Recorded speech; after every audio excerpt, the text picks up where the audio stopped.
ล่าสุดอีกแล้วพี่น้องตู่คำมานำเสนอเรื่องราว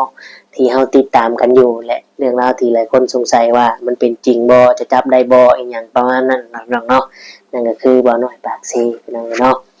มาล่าสุดคลิปนี้พี่น้องบ่มีการขออ้อนวอนให้ FC ไทยพ่อแม่พี่น้องซัพพอร์ตและช่วยเหลือเนาะบ่าวน้อยปากเซอาจสิฮู้แล้วว่ามันบ่มีแล้วมันบ่มีอีกแล้วเนาะคลิปนี้เนี่ยรู้สึกว่าจะพาหรือว่าพาเมียไปยามหรือไปเยี่ยมพ่อเฒ่าแล้วก็ถ่ายอัปเดตให้ FC ได้เบิ่งว่าเนี่ยพ่อเฒ่านี่รวยมีบ้านงามๆมีที่ดินหลายมีวัวมีควายมีสวนยางก็หลายพี่น้องเอ้ยเนาะสิเป็นจังไดไปเบิ่งไปชมนํกันพี่น้องเอ้ยดูคำปันสุขคนสู่ชีวิตผ่านมรสุมท้องทับลงในใจเจอเรื่องร้ายทำให้เหลือเรี่ยวแรงแต่หัวใจยังกับไม่ทักแพ้ทายสบายดีและสวัสดี FC พ่อแม่พี่น้องหมู่เพื่อนเบิดทุกคนทุกท่านบ่ว่าสิเป็นพี่น้องฝั่งไทยฝั่งลาวหรือว่าต่างประเทศก็ยินดีต้อนรับเข้าสู่ช่อง YouTube ตู่คำปันสุขเด้อพี่น้องเอ้ยเนาะรวมถึง FC ของบ่าวโบและบ่าวต้นพี่น้องเอ้ยเนาะแล้วก็ FC ของบ่าวน้อยปากเซพี่น้องเอ้ยเนาะมาเจอกับพ่อตู่คำมื้อนี้พี่น้องเอ้ยตู่คำก็พามาเบิ่งมาชมเนาะเรียกว่าอัปเดตล่าสุดติดตามการเป็นอยู่หรือว่าอยากรู้เนาะความเคลื่อนไหวว่าจะเกิดขึ้นแบบใดพี่น้องเอ้ยเนาะล่าสุดเห็นแล้วอัปเดตลงพี่น้องเอ้ยเนาะแล้วก็พา FC ไปเบิ่งความอุดมสมบูรณ์หรือว่าพา FC ของแม่พี่น้องไปเบิ่งบ้านพ่อตาเนาะหรือว่าบ้านพ่อเฒ่านั่นแหละพี่น้องเอ้ยเนาะพ่อเฒ่าของบ่น้อยปักเซพ่อเฒ่าแปลว่าเป็นพี่ชายหรือว่าเป็นพี่น้องทางเมียเนาะบ่น้อยเอิ้นในนามพ่อเฒ่าพี่น้องเอ้ยเนาะบ่น้อยก็พาไปเบิ่งพี่น้องเอ้ยไปเบิ่งสวนยางไปเบิ่งอ่าทำเลหรือว่าไปเบิ่งบ้านเบิ่งเรือนเพิ่นเนาะว่าบ้านตากอากาศอีหยังประมาณนี้แหละพี่น้องเอ้ยเนาะบ่น้อยไปอัปเดตไปถ่ายแบบนี้บ่น้อยกำลังหมายความแบบจังใดหรือว่าบ่น้อยหมายถึงอีหยังเนาะหมายถึงเรื่องที่มันเกิดขึ้นและอยากแสดงให้เห็นว่าบ่น้อยอยู่ดีมีสุขบ่ได้เดือดร้อนอีหยังทำนองนี้บ่หรือว่าจังใดเนาะพี่น้องเนาะสำหรับเรื่องราวที่บ่น้อยได้อัปเดตลงหลายคนเนาะหลายคนก็ติดตามแล้วก็อยากรู้พี่น้องเนาะรวมถึงตัวตู่คำเองและตู่คำก็ อยากรู้เนาะว่าสิ่งที่มันเกิดขึ้นเนี่ยมันเป็นเรื่องจริงหรือเรื่องหลอกเนาะแต่ว่าที่แน่ๆเนี่ยตัวที่เราโอนเงินคืนน้องเดียเนี่ยเป็นจริงเนาะรู้สึกว่าทำจริงแต่มันจริงเท็จขนาดไหนพี่น้องเพราะว่าเรื่องนี้น่ะรู้สึกว่าจะเงียบหายไปเลยได้กับบ่ได้มีหยังเกิดขึ้นทางหมอโบเนาะผู้ที่เพิ่นไปแจ้งความเพิ่นก็ว่าปล่อยให้เจ้าหน้าที่เฮ็ดเวียกไปเฮาก็มีแต่รอฟังข่าวอีหยังประมาณนี้นะพี่น้องเอ้ยเนาะและทุกคำก็ยังสงสัยอยู่ว่าสิ่งที่บ่าวโบหรือว่าทีมงานเพิ่นได้ดำเนินการหรือว่าได้แจ้งความหรือจะเอาผิดบ่าวน้อยเนี่ยอุตส่าห์ลาการลางานหยุดเวียกเมื่อบ้านเพื่อทำเรื่องนี้แจ้งความเรื่องนี้แต่สุดท้ายรู้สึกว่าจะเงียบไปพี่น้องเนาะFC หลายคนก็มั่นใจว่าบ่เกิดผลแน่นอน FC บางคนเนาะ FC บางกลุ่มเนาะ FC ที่ยังสนับสนุนบ่น้อยนี่บางคนก็ว่า ทางนั้นเนี่ยสร้างกระแสเนาะหรือว่าทางนั้นกุเรื่องแต่งเรื่องนะพี่น้องเนาะอันนี้ดูคำเบาถึง FC บางกลุ่มนะพี่น้องนี่ล่าสุดคลิปเนี่ยนะยังบ่มีการอ้อนวอนขอให้ FC พ่อแม่พี่น้องซัพพอร์ตและช่วยเหลือได้พี่น้องเลยเนาะสำหรับคลิปนี้ของหมอน้อยคลิปนี้เขาก็รู้สึกว่าเพิ่นแบบสบายพี่น้องเลยเนาะแบบไม่มีหยังเกิดขึ้นแต่ว่ามันแปลกอยู่ที่ว่าเราบ่กล้ามาไทยพี่น้องบ่าวน้อยบ่กล้ามาไทยแต่เรากล้าเว้าออกช่องออกสื่อว่าวอนพี่ FC คนไทยช่วยเหลือซัพพอร์ตเพิ่นเรากล้าเว้าแต่ว่าเรื่องเนี้ยเราบ่กล้าออกมาเว้ามาเจรจา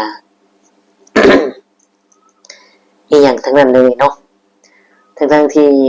แรกๆเนี่ยหลายคนก็เอามาเรียกสั้นหลายคนก็ฮู้ข้อมูลที่จริงเป็นแนวใด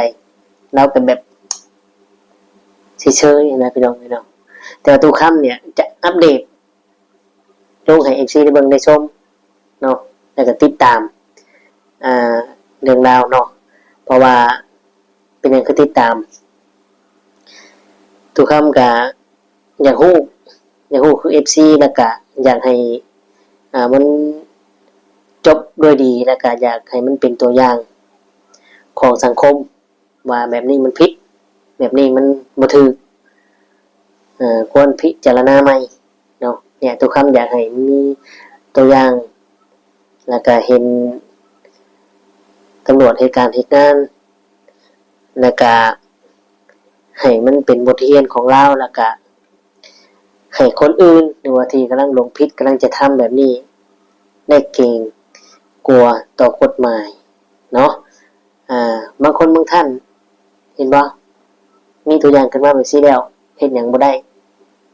มันยิ่งจะเพิ่มขึ้นไปเนาะเหมือนสแกมเมอร์นั่นแหละพี่น้องเลยเนาะเอาโอเคพี่น้องคลิปนี้ก็ตู้คำจะฝากไว้ซ้ำนี้เนาะสิเป็นจังไดก็ตู้คำก็จะติดตามและอัปเดตลงให้ FC ในเบิ่งในชมเรื่อยๆเนาะพี่น้องบางท่านบาง FC ก็ว่าพอเถอะไม่ต้องทำแล้วยิ่งทำยิ่งเหมือนว่ากดดันให้บ่าวน้อยโด่งดังขึ้น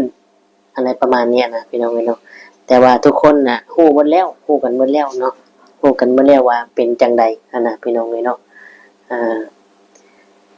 คนก็เข้ามาเบิ่งแล้วก็บ่ได้ส่งกับคนติดตามเราได้พี่น้องเนาะ แต่ว่าตู้คำน่ะได้ลงมือเฮ็ดอีหยังสักอย่างเรียกว่าได้ติดตามแล้วสนใจเรื่องใดเรื่องหนึงแล้วก็อยากให้มันฮู้กระจะแจ้งนะน้องพี่น้องแต่ถ้าว่าตู้คำเว้าผิดพลาดประการใดก็กราบขอโทษขออภัยในหลายๆเนาะบางเทื่อตู้คำอาจจะฮู้ทางบ่ถึงการก็บอกตักเตือนกันเลยนะเพิ่นเนาะเอาเป็นว่าตู้คำจะพาไปเบิ่งไปชมคลิปเนาะทางบ่น้อยปักเซไปเบิ่งกิริยามารยาทของเราเป็นจังไดเราเบิ่งซีเรียสบ่เราเบิ่งคิดหลายบ่กับเรื่องราวที่เกิดขึ้นนะเพิ่นเนาะไปเบิ่งไปชมกันเลยที่ย่างเนาะมื้อนี้ก็มาบ้านแม่เฒ่าพี่น้องนี่เลยบ้านแม่เฒ่าบ้านอยู่กลางสวนกลางหน้าทางนี้ก็จะเป็นท้องหน้าทางนี้ก็จะเป็นสวนยางพาราเนาะอันนี้คือบ้านแม่เฒ่าเป็นเอื่อยของพ่อเป็นอ้ายของพ่อเนาะเพิ่นเป็นอ้ายของพ่อเมียนะทุกคนแต่ตั้งแต่มาอยู่บ้าน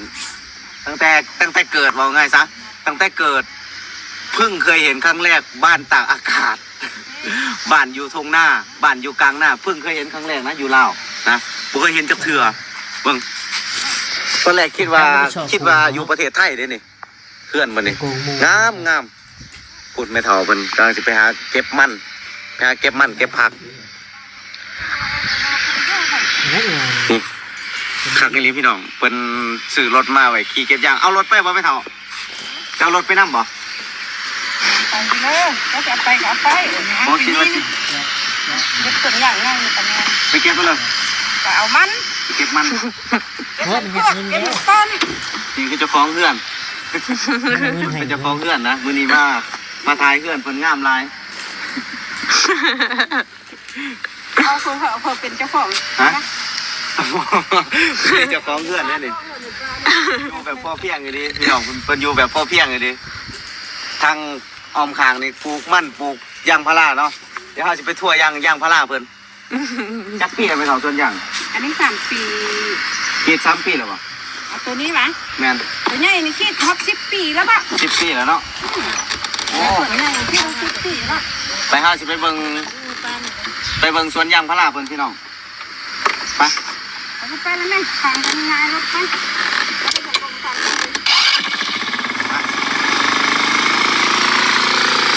โอ้ย เฮาสิไปเบิ่งสวนยางพาราเพิ่นไปเบิ่งหน้าเพิ่นเนาะ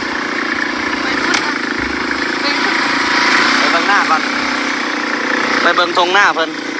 กล้วยเพิ่นหลายกล้วยเพิ่น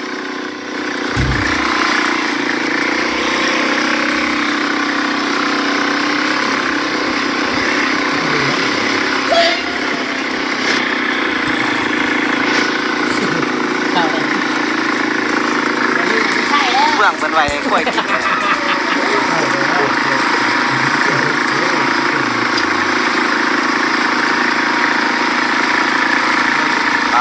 ถูก อยู่ใต้นั่นนี่อยู่ป่าแล้วนี่ นี่พี่น้องกล้วยเพิ่นจักโตด้วยนี่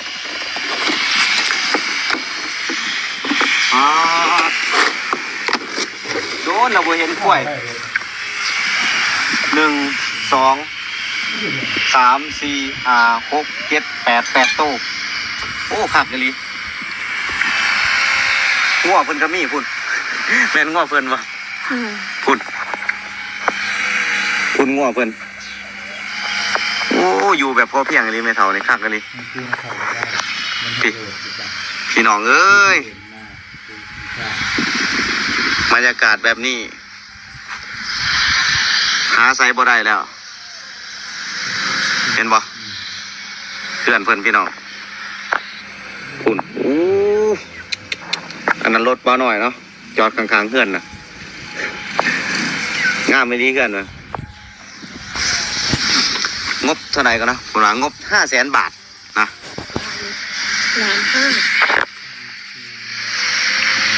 ไปเบิ่งเพื่อนไกลๆไปเบิ่งเพื่อนงบ500,000 บาทแล้วก็สิไปสวนยางปะเฒ่าเพิ่นตัดหญ้าอยู่ฝากพุ่น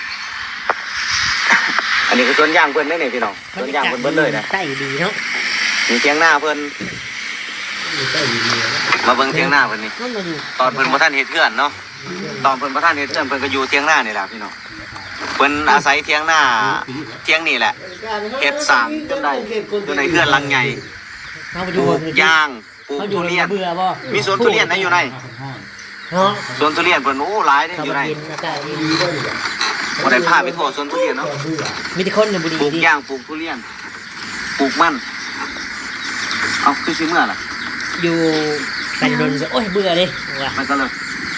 เพิ่นเข้าไปสวนไปยอดน้ำกรดพระเจ้า มาแวะซื้อบ่ไปเบิ่งเพื่อนไกล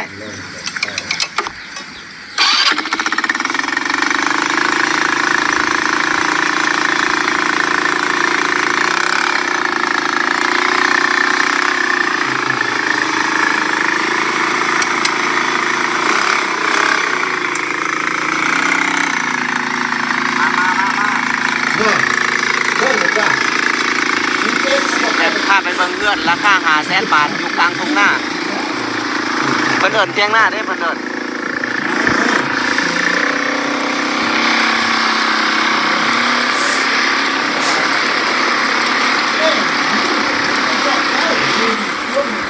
โอ้ขับรถนี่รถ ATV รถลุยเขาเพิ่นซื้อมาเก็บยากเนาะอยู่แบบพอเพียงพี่น้อง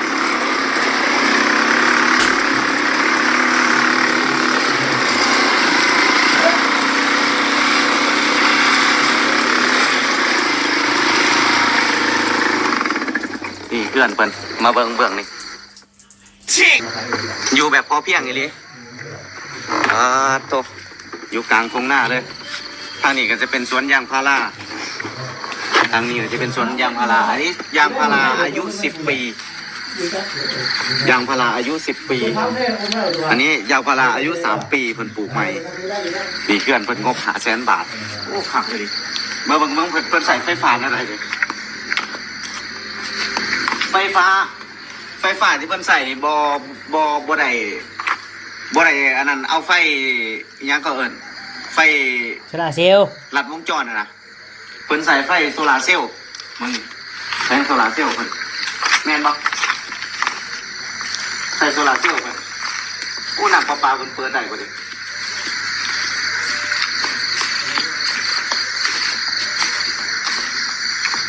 อ๋อเพิ่นต้องโกมเลยนี่อู้มาเบิ่งพักเพิ่นพี่น้องมาเบิ่งพักเพิ่น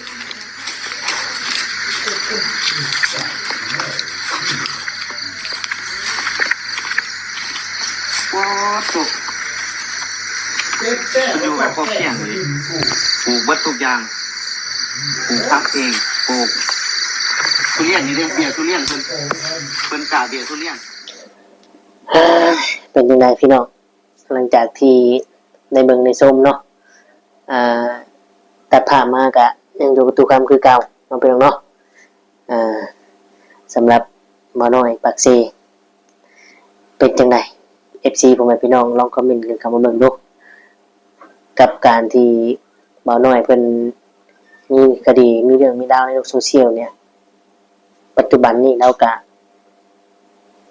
ปกติเนาะพี่น้องเนาะรู้สึกว่าลาวเนี่ยทางหมอน้อยปากเซเนี่ยน่าสิยัดเงินเนาะ FC บางท่านก็ว่าน้อยปากเซสิเอาเงินมาใช้ประหยัดตำรวจเฮาก็บ่แน่คือกันพี่น้องเนาะเพราะว่า YouTube เราก็มีคนเบิ่งหลายช่วงนะเฮ็ดงานอยู่พี่ก็มีเนาะประหยัด 10,000-20,000 ก็พอก็โอเคแล้วพี่น้องเอ้ยเนาะมันจะเป็นต้องหลายได้เพราะว่าก็ฮู้หลายคนก็ฮู้อยู่เนาะว่าเป็นจังไดนะในทางการเมืองเนาะเอาก็ขอบคุณ FC ที่เข้ามาเบิ่งมาชมกดไลค์กดแชร์ให้เนาะขอบคุณหลายๆสำหรับคลิปนี้ทุกคำก็สิได้ขอตัวอำลาพระจากพ่อแม่พี่น้องไปก็คือสิได้กล่าวคำว่าสำบายดีและสวัสดีครับ